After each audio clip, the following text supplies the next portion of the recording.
արդեն իսկ քննադատություններ կան, երևի դուք էլ տեսաք անգամ ձեր գրառման ներքային արձագանքները, թե օրվա ընտրության հետ կապված պարոն Ռուբինյան, ինչու 27, որովհետև օրինակ ոչ սեպտեմբերի 27, այլ 23 Շատ բարձ պատճառով որն է գաղափարը։ Գաղափարը հետևյալն է, որ ունենանք հատուկ օր, երբ որ կհիշատակենք բոլոր ժամանակների ռազմական գործողությունների ընթացքում զոհված անձանց եւ կխոնարհվենք հանուն հայրենիքի զոհված զինվորների առաջ։ Այդպիսի օր մեկ կոնկրետ օր մենք չունենք մեր տոնացույցի մեջ, տոների եւ հիշատակի եւ տոների օրացույցի մեջ չկա այդպիսի օր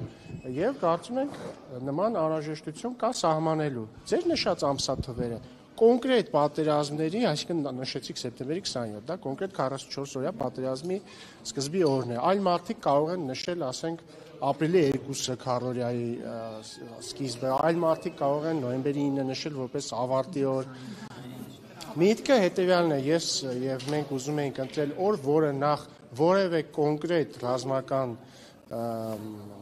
գործողության հետ կապ չունենա, որովհետև խոսքը բոլոր ռազմական գործողությունների ընթացքում զոհված, հանուն հայրենիքի զոհված մեր հայրենակիցների մասին է, եւ նաեւ կապ կա հունվարի 28-ի հետ այն իմաստով, որ միտքը հետեւյալն է, որ հունվարի 27-ին հիշենք եւ հարգանքի տուր մատուցենք եւ խոնարհվենք զոհերի առաջ, իսկ հունվարի 28-ին արդեն տոնենք բանակի օրը, որովհետև մի այսպիսի կոնտեքստ էլ կա, հունվարի 28-ը մասամբ վերածվել էր նաև հիշատակի օրվա, այնինչ ինքը առաջին պետք է տոն լինի եւ 27-ին հիշատակ կհարգենք, 28-ին կտոնենք։ Պարոն Ռուբինյան, այդ դեպքում եթե սկզբունքով նայենք, ցեղասպանությունը նույնպես ապրիլի 24-ին միայն տեղի չի ունեցել, սակայն հիշատակի օրը ընտրվել է ապրիլի 24-ը որոշակի խորհրդանշական օր, ինչի այս դեպքում էլ որոշակի խորհրդանիշ պարունակող։ Դե բայց այս դեպքում էլ խորհրդանիշը, հենց ասում եմ, բանակի օրվան նախորդող օրն է, բայց բացի դրանից ցեղասպանությունը տարիներ է տևել եւ բնականաբար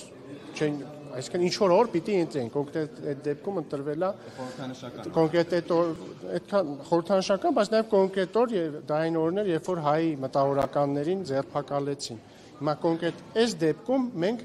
միայն մի պատերազմի զոհերի հիշատակի օր չենք ուզում սահմանել, մենք ուզում ենք սահմանել բոլոր պատերազմների ընթացքում հանուն հայրենիքի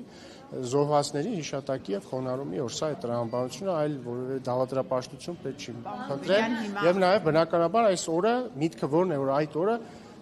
հիշատակվեն եւ բոլորը խոնարհվեն բոլոր ժամանակների զոհերի առաջ, այդ թվում 44-օրյա պատերազմի եւ բնականաբար քանի որ դա ամենաթարմն է եւ 23 թվականի իրադարձությունները ամենաթարմն են, բնականաբար մարդիկ առաջին հերթին այդ ժամանակաշրջանի զոհերին են հիշում։